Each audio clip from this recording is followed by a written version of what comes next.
নিৰ্বাচন সমাগত বিফলতা লুকাব লাগে আৰু এয়া হ'ল গোটেই ইহঁতৰ ষ্ট্ৰেটেজি। তেওঁলোকৰ ভিতৰত কিছুমান ক্ৰিমিনেল মাইণ্ডেড মানুহ আছে।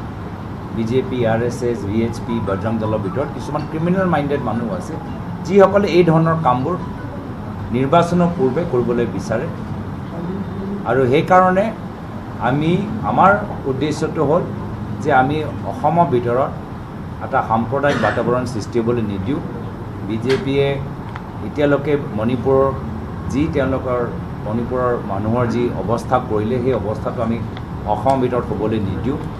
মুখ্যমন্ত্ৰীটো আজি তাৰিখত আজি অসমীয়া জিন্নাৰ দৰে যে আজি তেওঁ নিজৰ আচৰণ কৰিছে, তেওঁক আমি আৰু নিজৰ ৰাজনীতি জিন্নাৰ দৰে ৰাজনীতি আৰু কৰিবলৈ নিদিওঁ। কংগ্ৰেছ দল সকলৰ দল। কংগ্ৰেছ আজি বিশেষকৈ যদি আন্দোলন কৰি আছে, বড়ো, ৰাভা, ডিমাচা, কাৰ্বি, মিচিং মানুহৰ মাটি আজি চৰকাৰে এটা চাৰ্কুলাৰ জাৰি কৰি তেওঁলোকৰ যে মাটি জব্দ কৰি আছে, সেয়া লৈ আজি আন্দোলন হৈছে।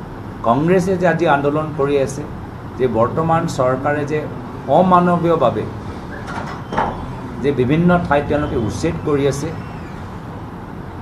আজি সেয়া লৈ আমি আন্দোলন কৰি আছোঁ। কংগ্ৰেছে আজি আন্দোলন কৰিছে যে এতিয়াও বহুত ক্ষেত্ৰত ডিভোটৰ সমস্যা আমি বাৰাকত দেখা পাইছোঁ, আমি সেয়া লৈ আন্দোলন কৰিছোঁ। কংগ্ৰেছে আন্দোলন কৰিছে যে আমাৰ 6টা জনগোষ্ঠী জনজাতিকৰণৰ দাবী আজি তাৰিখত পূৰণ হোৱা নাই, সেয়া লৈ আমি আন্দোলন কৰিছোঁ। ৰাইজে দেখিছে যে কংগ্ৰেছ দল ৰাইজৰ বাস্তৱ সমস্যা লৈ নৱপ্ৰজন্মক লগত লৈ এটা নতুন ৰাজনীতি, এটা নতুন অসমৰ কল্পনা কৰি আগবাঢ়ি গৈছে। মই দুখিত প্ৰফুল্ল দাস হয়, মই দুখিত যে প্ৰফুল্ল দাস হ'ল চেয়াৰমেন আৰু মিডিয়াই চেয়াৰমেনজনকে গুৰুত্ব দিয়া নাই। প্ৰফুল্ল দাস এজন অনুভৱী ব্যক্তি। তেওঁ আমাৰ প্ৰাক্তন সভাপতি ৰিপুণ বৰা ডাঙৰীয়া দিনত মিডিয়া কোঅৰ্ডিনেশ্যন কৰিছে। বিভিন্ন আমাৰ নিৰ্বাচনী তেওঁলোকৰ ইস্তিহাৰ, নিৰ্বাচনী ৰণকৌশলৰ তেখেতৰ যথেষ্ট এটা ভূমিকা আছিল। এজন ভাল লেখক। আজি তেখেতক আপোনালোকে নেদেখা যেন কৰি দিলে। তেওঁহে মূল ব্যক্তি। আমি এজন অনুভৱী ব্যক্তিক দায়িত্ব দিছোঁ আৰু সামাজিক মাধ্যম জানেই, নতুন নতুন টেকন'লজি যুগ, AI যুগ। আজিকালি বহুত ভুৱা চিনেমাও ওলায়, য'ত মোৰ পিছত দেখিব আপোনালোকে বিজেপি কিছুমান চিনেমা এৰিব, য'ত তেওঁলোকে কিবা কেৰেক্টাৰ মোৰ চেহেৰাটো লগাই দিব। এইবোৰ চব টেকন'লজিৰ যুগ। এতিয়া এইখিনি টেকন'লজি, তেওঁলোকৰ টেকন'লজিৰ লগত আমিও যুঁজিব লাগিব।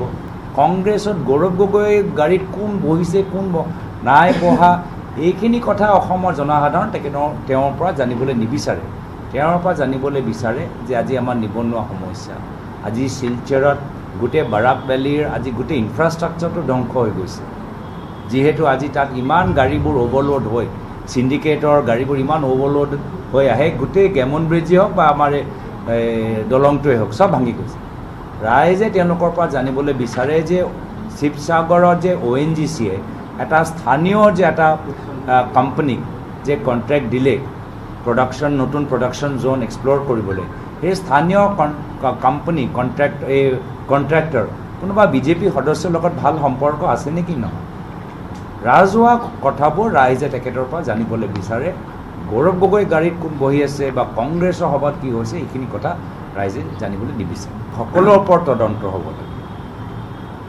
মোৰ মতে আজিলৈকে যিমানবোৰ মানুহ ধৰা পৰিছে, সকলোৰ ওপৰত তদন্ত হ'ব লাগে। কোনে এই আইডিয়াটো সোমালে, কোনে পৰামৰ্শটো দিলে।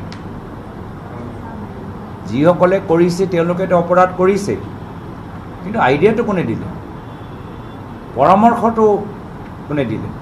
মোৰ মতে সকলোৰ ওপৰত তদন্ত হ'ব লাগে। আৰু যাৰ কথা আপোনালোকে কৈছে, কোনোবা বিজেপি বিধায়কৰ ঘৰত উপস্থিত হ'ল, তেওঁৰ ওপৰতো তদন্ত হ'ব লাগে।